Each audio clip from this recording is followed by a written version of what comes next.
Oshins with the US Composting Council, talking about actually a couple things that I'm involved in. Let's see which way is. Okay, yeah, I'm actually talking about my sister organization. So the US Composting Council, it's a 501c6, a trade association. We represent commercial scale composters from around the country and kind of the ancillary professions, whether it's equipment or education or recycling coordinators. Lots of municipalities, lots of others are members of us, but that's Composting Council. We have a sister organization. Is this going to be? Yes. CCREF is the Research Education Foundation, so it's a 501c3. You can read their mission there. And so we do some training of labor, but we are separate organizations, and this is talking about two of their recent endeavors. So they focus on a variety of projects to help build the industry, and because they're a 501c3, they can take grants, they can take funding that we as a C6 don't have access to. So there are a variety of things here. I'll be coming back to the two top ones, but Soil Water Connection is a publication. It was kind of a seminal publication back in the 90s and it was out of date, so we refurbished that.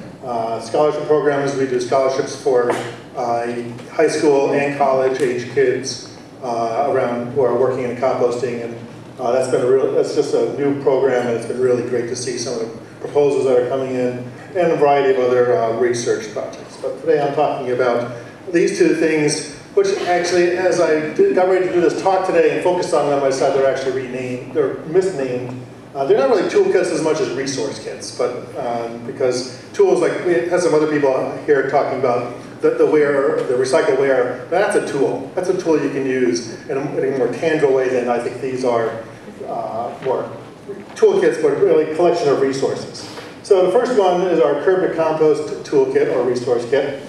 You can see that a lot of the funding for it came from folks who make compostable plastics. But we had a nice cross-section of them, so it was the resin manufacturers, resellers, formulators, and then a couple of other, a composter and a biocycle together funding this project and then helping guiding its development. So it's got just 4 sections to this, 4 different things that it kind of covers. First, kind of why it's important, some background information, the biocycle survey, and some focus on food waste prevention, because obviously the more we prevent, the better off we are. Section on building consensus and awareness, some nitty-gritty stuff on logistics, and then on kind of some direction on outreach. So just a couple examples here.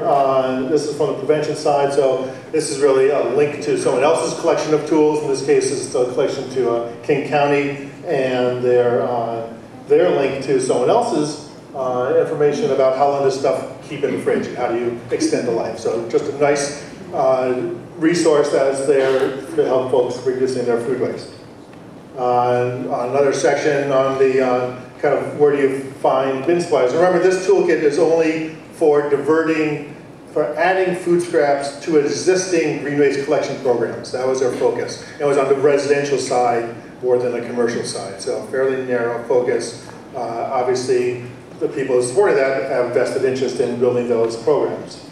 So bin suppliers, there's a nice collection of videos from a variety of places on all the different topics within each of those categories. This was a really cool one I liked from Chittenden County, which is Vermont, and they've got a big school program, so it was done by the school district to help the kids understand what are they doing, and so it follows the stuff from their school cafeteria into the composting and ultimately to where the field is. So collection of videos, and then where'd I go? There's a slide missing there. There was this, I must have changed it after I said it here. But there's a news feed also. That's what the newsing slide. So there's also kind of a news feed on compostable plastics that you can keep up with what's going around on the industry on various topics. Okay, my other toolkit or resource collection that I'm talking about is the Compostable Plastics Toolkit. totally different generation. Whereas the curb to compost one, the collection of compostable plastic makers came to us saying, we would like to help you provide these resources to your community and provide an outreach. This was much more, the Compostable Plastics Toolkit came from us because we were getting questions. Actually, it was originally Michelle Young at San Jose got a question, someone sent her a picture of a fork, said, is this fork compostable? And it turned out that that question has generated a long, now 4 years worth of task force work ongoing, and we're not near the end, I can tell you that. But it's been a really great process, and as part of that, answering that question led to a task force, which led to this toolkit. So why create a cool toolkit in the first place? Because there's a great opportunity here, and we all want to reduce waste, and getting this kind of stuff collected, this is actually up in upstate New York in Syracuse, requires a vehicle to collect it in, and so compostable bags play a role in that. We all wish we had this durables. We were discussing over lunch, why were there these plastic forks or whatever kind of forks those were mixed in with all the durables, which we all want to see. In our society, it's hard to get away from this, especially in events and things like that. So, excellent. Yeah, so we wash our plastic forks too, but there are limits to that. So, so maximizing collection and also replacing petroleum-based plastics with bio-based plastics. So those are the good things. But there's problems. And so there are challenges, and that's why we need this toolkit to help people overcome these kind of challenges. So you can see here, this is the overs pile of a composter I was at back east. But I saw this over and over again, where in the overs pile you find these, you don't find the thicker, the thinner plastics, the bags, and those kind of things, but certainly this cutlery, while it's supposed to be compostable, and it probably is compostable in some systems, it wasn't composting in this system fast enough. So we had these challenges. The Compostable Plastic Task Force was organized around three things: the education, labeling, enforcement, legislation, and then kind of standards and practices, where the three work groups fell into, and we've been working with them to build awareness, kind of bring composters. One of the things that we found, let me go back up one second, one of the big reasons for the task force was we were finding that the compostable plastics people were developing these compostable plastics without ever talking to the composters. And then they were surprised when the composters had an issue with calling something compostable plastic, and yet it was going into one end of the process and coming out the other. So the whole reason for the task force is really to build that communication role and to provide a way for them to communicate. So we're working along those lines, and I'm running out of time. So I will tell you that the funding for this workshop, San Jose got 2 series of grants, a $50,000 grant and $25,000 grant. So the initial and the upgrade, those have been funneled through the Composting Council Education Foundation, because we can take that kind of funding. Let's skip over that. The tools that are in the toolkit itself kind of was collected by going out to all the people in our task force, about 100 people, asking them for suggestions, going through at least some kind of vetting process. It could be better, but you do the best you can. And we would, at this point, have a collection of 85 tools located in these different categories. You click on a category, and it brings up a collection. So in this case, clicking on the policies, and it brings up what are the tools within those policies. You click on one of those tools, and it brings up what we call the base card, the baseball card. So it's kind of like where the picture would be, got the stats. We've done the other kind of things that you'd expect on modern tools. So we've got a rating system so people can rate these tools, and we've encouraged people to just engage in the task force. Please rate our tools. If these are lousy, we need to know. And also, that's what people look at when they look at these things. They like to see, just like going on Yelp, you want to see how many ratings, what the rating's been, and how many people have actually rated it. So I think that's a valuable piece of that. And then also we tell you how old it is. where it's from, and then you can click on the image itself, and then that'll bring up the tool, in this case, our labeling guidelines.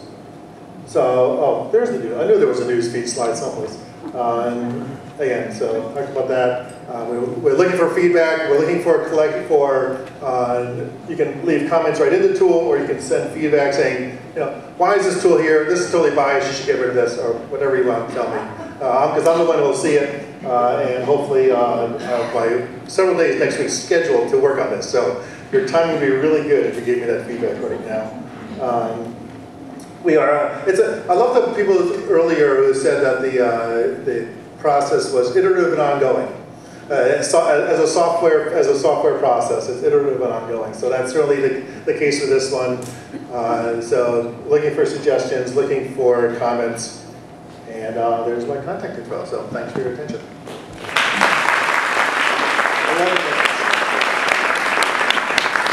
Thank you, Cary. Does anybody have any questions for Cary? I'll also answer any questions on composting you have. I'm not talking about it. My name is Nina. On your current compost toolkit, does it have things for targeting multifamily, and then also for diverse groups? I'm in Union City and Hayward. We've got a lot of minorities. There's lots of different groups where we need to try and get traction. Does it have tools for that? I did see some things on multifamily. I can't. And I do not remember any multilingual or other tools. But again, iterative ongoing, so send me suggestions. What else? I got one. Yeah. Do you know how OMRI-listed facilities will be dealing with compostable plastics? Ideally, in a best-case scenario, they disappear if left in the pile long enough, but do you know how that will affect OMRI-listed? Well, yes. So at OMRI, for those who don't know, Organic Materials Review Institute. So they're ones that approve products as usable, okay to use in organic agriculture. So yeah, you can have a facility that is producing both OMRI-listed compost and non-OMRI-listed compost. So you got one facility can separate your streams because compostable plastics are not included in OMRI-listed compost as of now. There's some movement on that because they just approved a biodegradable mulch. So we're kind of thinking there's a foot in the door on that way. But as of now, so a facility could be approved, but they'd have to have their different, ultimately it's the product that is approved. Okay. Okay. All right, thanks everyone.